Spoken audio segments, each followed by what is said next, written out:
This isn't about working more, how we can cram more into every single day.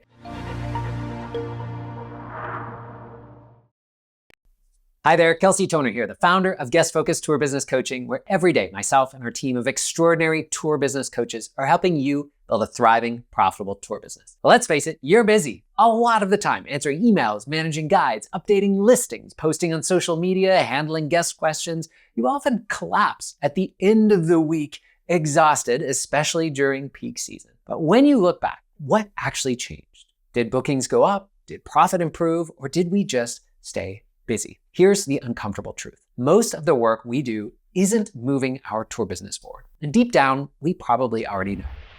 Welcome back to our series on how to be productive as a tour business owner. And as a reminder, this isn't about working more, how we can cram more into every single day.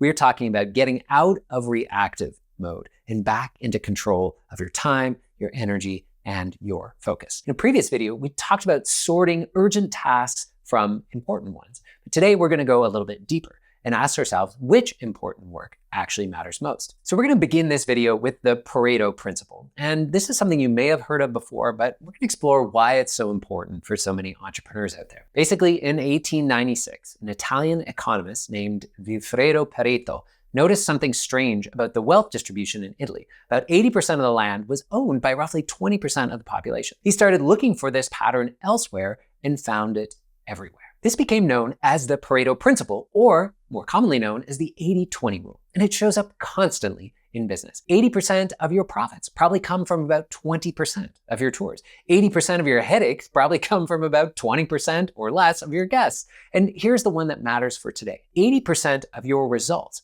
come from about 20% of your work. Or put another way, most of your to-do list, the stuff filling your days, doesn't actually move the needle. It's motion, not progress.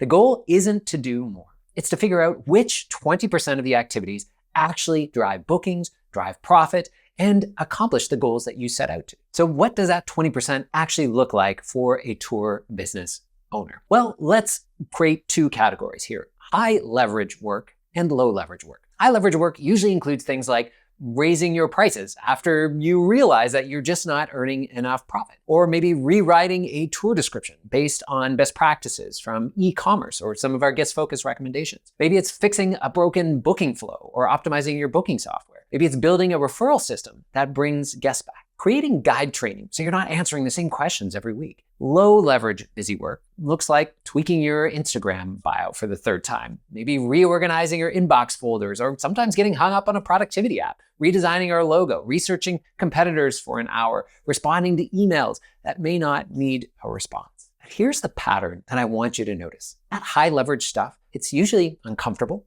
It's often unclear. The outcome feels uncertain, and there's some risk involved. You might fail. Someone might push back. And that low leverage stuff, well, it feels productive. You can check it off. There's often no risk of rejection or failure. And so that's why we as entrepreneurs default to busy work, right? It's safe, but safe doesn't grow our businesses. A great book on this topic is by Brian Tracy called Eat That Frog. Strange title, but the idea is powerful. Your frog is the task that you're most likely to procrastinate on. It also often has the biggest potential impact on your business. Tracy's insight is this: the frog isn't hard because it requires more skill or more time. It's hard because it's uncomfortable. The outcome is uncertain. We might have to make a decision that we've been avoiding or that we might regret. You might have a difficult conversation. So instead of eating the frog, we check our email, we scroll, we do the easy stuff first. We tell ourselves that we'll get to that important thing later. But oftentimes later never comes. And meanwhile, that avoided task creates low-grade anxiety that can follow us around all day. We see this all the time with the tour operators that we work with. You know that you should raise your prices, but we keep waiting for the right time or putting it off because we're nervous that maybe it's going to impact our sales. You know that your tour description isn't converting, but going through and talking to your web developer and overhauling those sales pages feels overwhelming, so we just post to social media instead. Maybe we know we need to have an uncomfortable conversation with an underperforming guide. We have to let somebody go, but we keep putting it off because it's awkward. And that's the frog. It's sitting there getting bigger while we stay busy with everything else. The solution here, or recommendation, is almost stupidly simple. Do the frog first.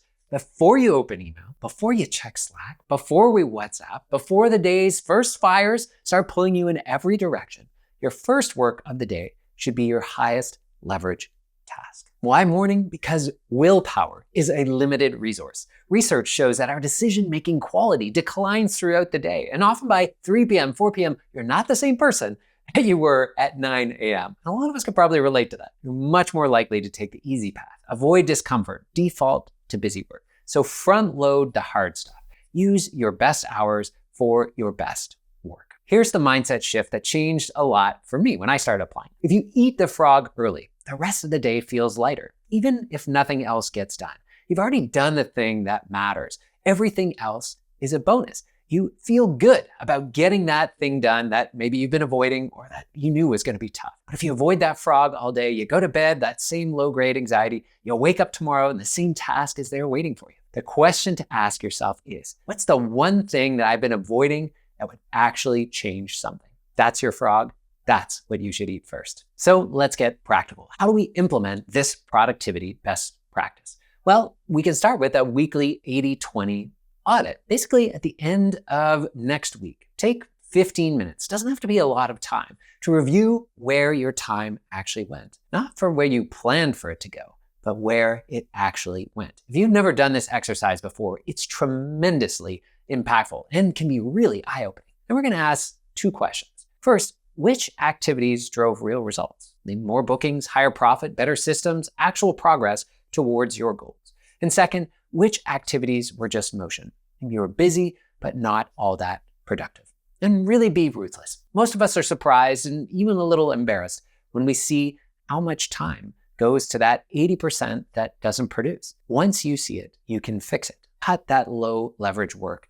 Delegate it, automate it, or best of all, just stop doing it. There are so many things on your to-do list right now that we can eliminate entirely. Then we're going to protect more of our time for that 20% that really makes a difference, or that's really significant work that you should be prioritizing. Next, let's try for this week, or even for tomorrow, identify your frog.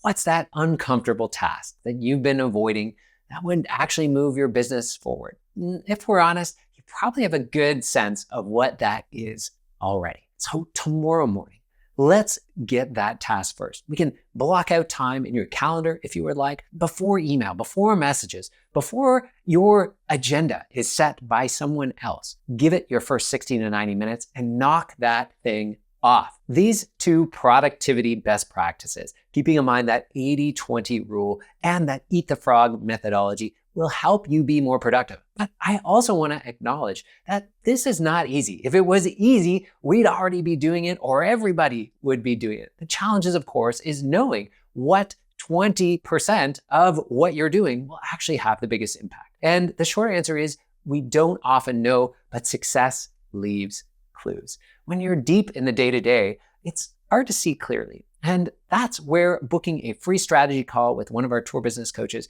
can really help out. Somebody who's walked the path that you were looking to walk. Somebody who has made those mistakes.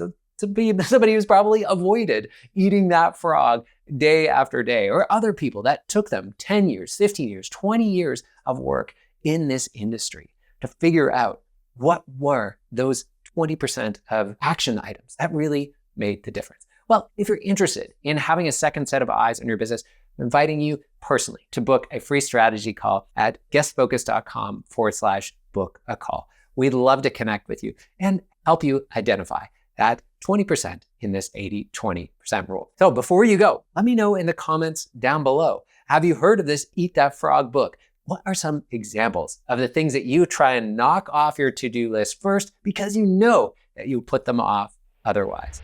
If you're getting some value from this productivity series, it would mean the world to me if you would share it with a friend or a colleague. Thanks so much, and we'll see you in the next video.